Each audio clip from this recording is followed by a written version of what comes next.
Bismillahirrahmanirrahim. Assalamu alaikum. This is Mia Khayyam Akbar. You are watching my YouTube channel Mia Khayyam Videos.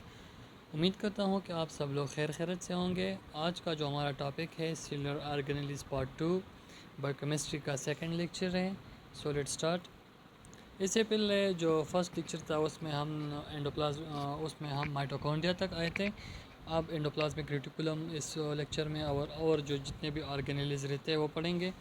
Eukaryotic cells हमारे साथ जो endoplasmic reticulum है basically ये involve है protein synthesis में, transport में, उसकी मॉडिफिकेशन में, उसकी स्टोरेज एंड सिक्रीशन में। इसकी जो शेप और साइज़ और अमाउंट ये वेरी करती है उसमें, और ये एक्सटेंड हुआ है सेल मेम्ब्रेन से, कोट करता है न्यूक्लियस को सराउंड द माइटोकॉन्ड्रिया और डायरेक्टली कनेक्ट है गोल्जी अपरेटस के साथ। इसके अलावा हमारे साथ these membranes and the aqueous channels they enclose, जो हमारे साथ जो इसको इनक्लोज करती है उसको हम सिस्टर्नी कहते हैं। इसकी जो टाइप्स है हमारे साथ 2 टाइप्स है, rough endoplasmic reticulum, smooth endoplasmic reticulum. Rough surface endoplasmic reticulum को हम एर्गेस्टोप्लाज्म भी कहते हैं। इसके अलावा इसको हम ग्रेनुलर एंडोप्लाज्मिक रेटिकुलम भी कहते हैं क्योंकि उसका जो स्ट्रक्चर है वो ग्रेन्यूल्स लाइक है। इस पर ग्रेन्यूल्स होते हैं कोटेड विद राइबोसोम्स, और ये हमारे साथ नियर द न्यूक्लियस। और इसका एंडोप्लाज्मिक रेटिकुलम जो है ये outer membrane of the nuclear envelope के साथ अटैच है। जो न्यूक्लियर एनवलप है न्यूक्लियस के सराउंड, उसके आउटर एनवलप के साथ इसकी अटैचमेंट है। हमारे साथ जो स्मूथ एंडोप्लाज्मिक रेटिकुलम है उसमें राइबोसोम्स नहीं होते, इस पर राइबोसोम्स अटैच नहीं होते। इसके अलावा इसको हम एक ग्रेनुलर साइटोप्लाज्म एंडोप्लाज्मिक रेटिकुलम भी कहते हैं। फंक्शंस तो रफ एंडोप्लाज्मिक रेटिकुलम की जो फंक्शंस है इसमें सिंथेसिस ऑफ मेम्ब्रेन लिपिड्स है, सिक्रीटरी प्रोटीन सिंथेसिस। ये प्रोटीन हमारे साथ insert through the endoplasmic reticulum membrane into the lumen of the cisternae, जहाँ पर वो मॉडिफाइड होती है और ट्रांसपोर्ट होती है सेल में। स्मूथ एंडोप्लाज्मिक रेटिकुलम का जो फंक्शन है वो लिपिड सिंथेसिस है और मॉडिफिकेशन है एंड ट्रांसपोर्ट ऑफ प्रोटीन, जो हमारे साथ endoplasmic reticulum rough endoplasmic reticulum में बनी होती है वो ट्रांसपोर्ट हो जाती है स्मूथ एंडोप्लाज्मिक रेटिकुलम में, उसकी modification and transport to cell, ये हमारे साथ स्मूथ एंडोप्लाज्मिक रेटिकुलम से होती है।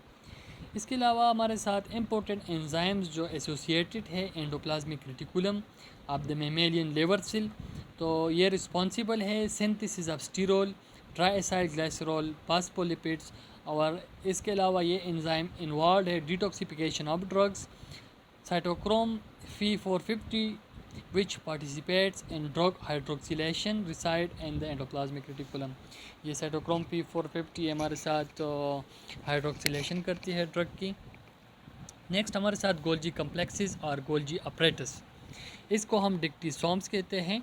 ये eukaryotic cell contain unique stack of smooth surface compartments और cisternae that make up the Golgi complex. The endoplasmic reticulum हमारे साथ usually closely associated with the Golgi complexes which contain flattened fluid filled Golgi सैक्स।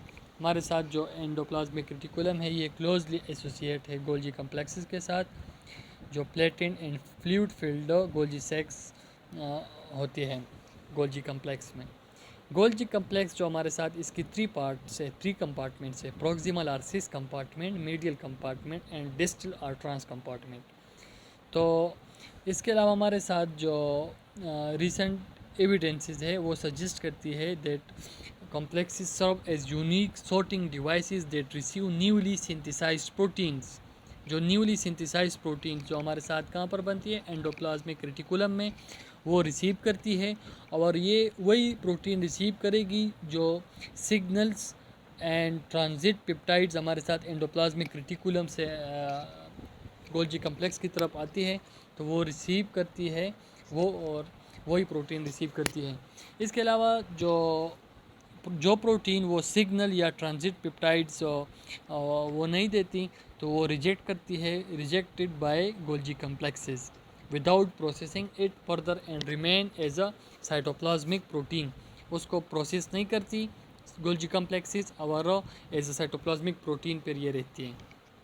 इसकी function जो proximal और सिस side है ये receive करती है न्यूली सिंथेसाइज प्रोटीन किसके from endoplasmic reticulum via a transfer vesicle. जो एंडोप्लाज्मिक रेटिकुलम है ये प्रोटीन को in the form of vesicle ये ट्रांसफ़र कर देती है to the Golgi complexes on the proximal or cis site.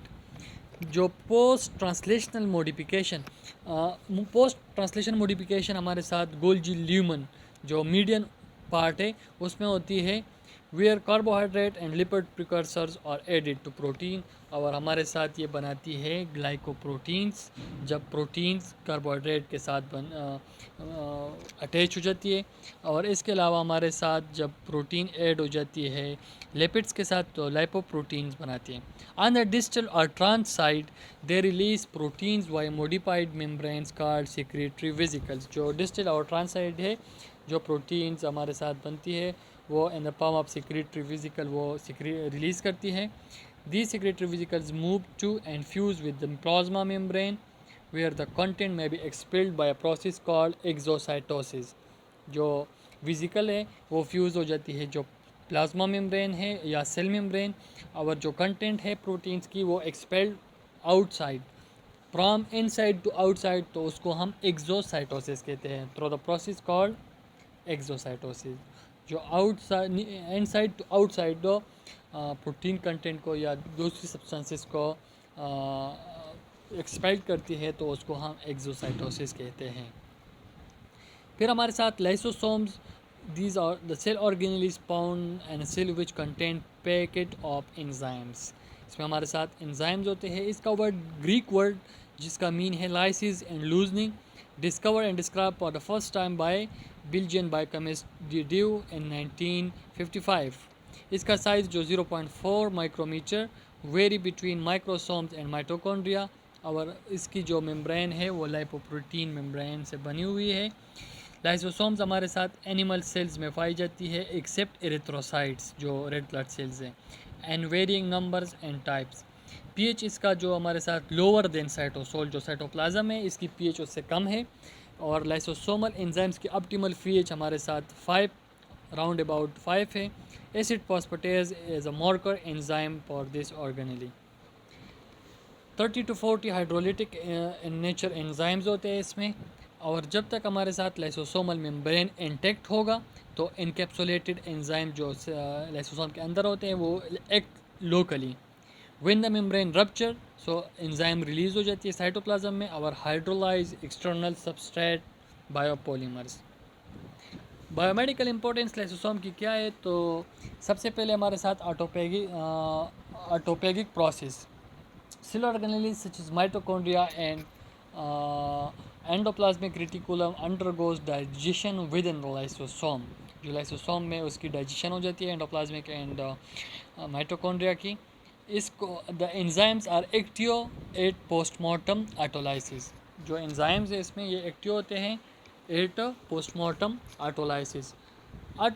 Postmortem basically हम आफ्टर डेथ हमारे साथ पोस्टमार्टम ऑटोलाइसिस में आफ्टर डेथ जब सेल मेम्ब्रेन की ब्रेकडाउन हो जाती है तो लाइसोसोम एंजाइम रिलीज़ करती है and start the self destruction.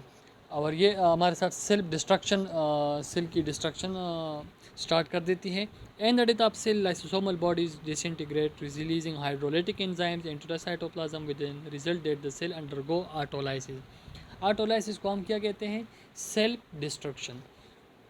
There are good evidences that the metamorphosis of tadpoles to frog. जो टेडपोल्स होते हैं उसकी जो टेल होती है वो उसकी रिग्रेशन हो जाती है और कन्वर्ट हो जाती है फ्रॉग में, सही है। तो ये होती है lysosomal digestion of the tail cells. जो टेल सेल्स है वो उसकी डाइजेशन लाइसोसोम्स की एंजाइम्स की वजह से होती है। मेटामॉर्फोसिस एक बायोलॉजिकल प्रोसेस है जो एनिमल में होती है। फिजिकली ये डेवलप होती है आफ्टर बर्थ और हैचिंग, और ये हमारे साथ abrupt change and body structure लाती है through cell growth and differentiation.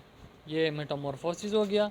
इसके अलावा हमारे साथ जो बैक्टीरिया है वाइट ब्लड सेल्स को डाइजेस्ट एनगल्प करके लाइसोसोमल एक्शन के थ्रू उसकी डिस्ट्रक्शन करता है। एक्रोसोम्स जो हेड ऑफ स्पर्मेटोजोआ जो स्पर्म सेल है उसके हेड पे होता है और इसका एक स्पेशलाइज्ड लाइसोसोम है और ये हमारे साथ हेल्प देती है in penetration of ovum by the sperm. जो स्पर्म की पेंट्रेशन होती है ओवम में, तो उसमें हेल्प देती है। जो ओवम की सेल मेम्ब्रेन है, जो उनकी स्ट्रक्चर्स है, उसकी डिस्ट्रक्शन करके स्पर्म की पेंट्रेशन करती है। नेक्स्ट हमारे साथ प्रोक्सिसोम्स। प्रोक्सिसोम्स और स्मॉलर ग्रेनुलीज, और इसको हम माइक्रो बॉडीज़ भी कहते हैं, present in eukaryotic cell, 0.5 micrometre in diameter. और इसकी जो सबसेलुलर रिस्पायरेटरी ऑर्गेनेलीज हैं, ये जो सबसेलुलर रिस्पायरेटरी ऑर्गेनेलीज है, ये no energy coupled electron transport system, इसमें no energy coupled electron transport system, उसमें energy coupled electron transport system नहीं होता। And are probably formed by budding from smooth endoplasmic reticulum. Function इसकी carry out oxidation reaction and which toxic hydrogen peroxide is produce. हमारे साथ जब oxidation reaction होती है, oxidation reaction में हमारे साथ जो टॉक्सिक हाइड्रोजन पेरोक्साइड प्रोड्यूस हो जाती है, उसको डिस्क्राइब करते हैं by the enzyme catalase. Recently, it has been shown that the liver peroxisomes have an unusually active beta oxidative system capable of oxidizing long chain fatty acid carbon 16 to carbon 18 or greater than carbon 18। जो hydrogen peroxide है, इसकी ये destroyed होती है by the enzyme catalase. Cytoskeleton, for many years biochemists have considered the cytosol a compartment containing soluble enzymes, कि हमारे साथ तो ये जो साइटोप्लाज्म है, इसमें सॉल्युबल एंजाइम्स हैं, मेटाबोलाइट्स हैं and salts in aqueous but gel like solution, but gel like environment. So इसके बाद जो स्टडीज़ हुई वो सपोर्ट करती है कि इस कंपार्टमेंट में हमारे साथ एक complex network of fine structures, जो माइक्रोट्यूब्यूल्स उसको हम कहते हैं, माइक्रोफिलामेंट्स एंड माइक्रोट्रेबिकुलाई कहते हैं। माइक्रोट्यूब्यूल्स ये हमारे साथ लॉन्ग होती है, unbranch cylindrical structure with an average diameter of about 25 nanometer. और ये हमारे साथ ये स्ट्रक्चर जो है made primarily by the self assembly of the heterodimer. ये हमारे साथ जो ट्यूबुलिन प्रोटीन है, और इसका जो मॉलिक्यूलर वेट है वो 50,000 है। बेसिकली हेट्रोडाइमर जो जिससे सेल्फ असेंबली की वजह से बनती है, ये जो प्रोटीन होता है हमारे साथ ट्यूबुलिन, बेसिकली ये कंपोज्ड ऑफ 2 पॉलीपेप्टाइड चेन, जो 2 लेकिन उसकी जो 2 पॉलीपेप्टाइड चेन है वो डिपर होगी in composition, in order, in number, तो उसको हम फिर हेट्रोडाइमर कहेंगे। An important function of microtubules is their role in the assembly and disassembly of the spinal structures during mitosis। जब माइटोसिस होती है तो इसकी असेंबली और डिसअसेंबली आप स्पाइनल स्ट्रक्चर जो होती है, ये इसका फंक्शन हो गया। माइटोसिस बेसिकली जब सेल डिवीजन होती है, सेल डिवाइड होती है। They also provide internal structure to the cell, और जो स्ट्रक्चर है सेल को, and help in maintenance shape जो प्रोवाइड करती है यूकेरियोटिक सेल को। इसके अलावा ये associate with the inner face of plasma membrane, और ये हमारे साथ दे में भी involve in trans membrane signals. जो ट्रांस मेम्ब्रेन सिग्नल्स होते हैं शायद उसमें दे में भी involve in trans membrane signals. Microfilaments हमारे साथ जो cylinders like structures made up of contractile proteins called actin linked है हमारे साथ जो inner face of the plasma membrane. इसकी फंक्शन हमारे साथ generation of forces for internal cell motion, जो इंटरनल सेल मोशन के लिए जो फोर्स प्रोवाइड करती है वो माइक्रोफिलामेंट्स प्रोवाइड करती है, क्योंकि उसमें हमारे साथ एक कॉन्ट्रैक्टाइल प्रोटीन होता है एक्टिन। थर्ड नंबर हमारे साथ माइक्रोट्रेबिकुलाई appear to be very fragile tubes that form a transient network in the cytosol। इसका जो फंक्शन है वो क्लियरली अंडरस्टूड नहीं है, and fully whether or not soluble enzymes are associated or clustered with these structures to form unstable multi-enzymes complexes। जो multi enzyme complexes unstable बनाती है, clustered जो क्लस्टर्ड होती है हमारे साथ, तो ये अभी क्लियरली अंडरस्टूड नहीं है। साइटोप्लाज्म, साइटोसोल उसको हम कहते हैं। Simply structure of the cell organelle free shape is called as cytosol. Many metabolic reaction हमारे साथ साइटोसोल में होती है, where substrate and cofactors interact with various enzymes. No specific structure per cytosol. It is a high protein content. Actual physiochemical state of the cytosol is poorly understood. Major role of cytosol is to support synthesis of proteins on the rough endoplasmic reticulum by supplying cofactors and energy. ये energy और cofactor supply करके rough endoplasmic reticulum में proteins बनाती है, synthesis of protein करती है. इसके अलावा या इसमें प्री राइबोसोम्स भी होते हैं, ऑफन इन द फोलिसोम पाम. ये हमारे साथ जो पोलिसोम बेसिकली हमारे साथ क्लस्टर ऑफ राइबोसोम्स हैं held together by messenger RNA, इसको हम पोलिसोम कहते हैं. They contain many different type of proteins and ribosomal RNA. They exist as a 2 subunits and act as a site of protein synthesis. Summary में हमारे साथ जो cellular organelles है, सबसे पहले साइटोसोल है जो इन्वॉल्व है प्रोटीन सिंथेसिस में. फ्यूरिन सिंथेसिस जो हमारे साथ न्यूक्लियोटाइड सिंथेसिस है, डीएनए सिंथेसिस. कार्बोहाइड्रेट्स मेटाबॉलिज्म में जो हमारे साथ कार्बोहाइड्रेट में ग्लाइकोलिसिस आ गया. इसके अलावा एचएमपी शंट बेसिकली इसको हम hexose monophosphate shunt pentose phosphate pathway इसको कहते हैं. ये एक अल्टरनेट पाथवे है, ग्लाइकोलिसिस का एक अल्टरनेट पाथवे है. ये प्रोड्यूस करता है राइबोस 5 फास्फेट एंड NADPH. ये सब जो जितने भी ये सिंथेसिस हैं ये हम पढ़ेंगे इंशाल्लाह बायोकेमिस्ट्री में. इसके अलावा हमारे साथ lipid metabolism, fatty acid synthesis, cholesterol synthesis, partly heme synthesis, urea formation, pyrimidine synthesis जो हमारे साथ न्यूक्लियोटाइड है, डीएनए सिंथेसिस और आरएनए सिंथेसिस. इसके अलावा हमारे साथ माइटोकॉन्ड्रिया है जो power house of the cell है, इलेक्ट्रॉन ट्रांसपोर्ट चेन जिसमें होती है. एंड हमारे साथ जिसमें ATP synthesis through the electron transport chain ATP synthesis होती है. इसके अलावा हमारे साथ tricarboxylic acid cycle, beta oxidation of fatty acid, ketone body formation, partly heme synthesis, urea synthesis, gluconeogenesis basically हमारे साथ क्या है, हमारे साथ जो नॉन कार्बोहाइड्रेट कंपोनेंट्स है लाइक लिपिड्स एंड प्रोटीन से हमारे साथ जब ग्लूकोज बनती है और फिर उससे हमारे साथ ATPs बनती है तो उसको हम ग्लूकोनियोजेनेसिस कहेंगे. इसके अलावा DNA रिप्लिकेशन एंड ट्रांसक्रिप्शन हो गया न्यूक्लियस में. एंडोप्लाज्मिक रेटिकुलम में biogenesis of proteins, lipoprotein, drug metabolism, ethanol oxidation, alcohol oxidation कहेंगे.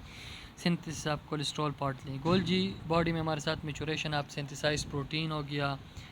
Protein sorting, packing and secretion हमारे साथ. Lysosome degradation of proteins, carbohydrate, lipids and nucleotides. ये हमारे साथ इसकी समरी हो गई. अगर आप लोगों का कोई क्वेश्चंस एंड सजेशंस हो तो आप मुझे ईमेल कर सकते हैं. सब्सक्राइब करना ना भूलिए. अस्सलाम वालेकुम. Thank you very much.